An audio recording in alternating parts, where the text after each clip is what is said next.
The hot and liquid ache of a migraine starts behind his eyes, and Paulo lifts a hand to shield himself from the penetrating lights suspended above Diana's splayed form. There are others nearby, dressed identically and squawking orders.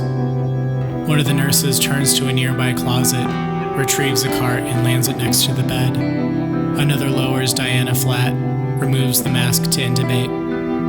Her expression is slack, but the dark rings under her eyes read agony. Sweat beads from every visible pore like a steaming jungle leaf. A rolled cloth is dragged across her belly, staining it orange. A voice says to Paulo, "The umbilical cord is wrapped around the baby's neck. He's losing oxygen. We're going to perform an emergency cesarean." Another, "Sir, we're gonna need you to stand over here," as he's dragged into the corner. A surgeon bursts through the door, gloved hands held aloft. The rapid blip of the cardiac monitor clangs in Paulo's ears as she draws a line across Diana's belly with her scalpel, then proceeds to retrace it, descending another layer of her with each stroke. Paulo can hear the strands of muscle in her abdomen acquiesce to the blade from across the room. "Okay, I'm going to break the bag. Clamp the cord and clear the neck," the surgeon barks to a nurse. With that, the final cut is made, and Paulo's mouth falls open as his pale blue boy is lifted from the carnage of his wife's belly. He instinctively rushes bedside as the nurses remove the infant noose.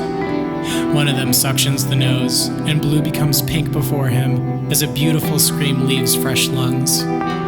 Tears burst as a joy he could have only imagined overtakes him, until the bell of Diana's heart lets out a sustained ring, and he turns to his wife. The nurses work feverishly, commanding her to stay. Unable to process the sight, Paulo recoils, his foot landing in a small pool of blood that shoots his weight out from under him. The nurses attending to Diana and his son pay no mind as he plunges backward, landing not on the cold linoleum of the hospital floor, but again on the sands of the eternal lakeshore. The world has succumbed to gray. Darkness prevails in all he sees. Buildings crumble from their skeletal frames. The surf foams with the fetid flesh of dead fish, and the steely sun, now a mere outline to give definition to the horizon. Barely audible, Paulo's ears train on an infant wailing somewhere just outside of view. It only takes a moment to recognize his son. Both foreign and familiar, it prickles the sensitive hairs attuned to the cries of his offspring. His eyes sweep the beach, desperate to find its origin. A single gut-wrenching shriek cries out with alarming finality. Paulo turns to its source and finds the black door, its trisecting metal belt still surging with electric light, sinking steadily offshore. The lingering silence beyond it terrifies him, infinitely more than the cry escaping moments before.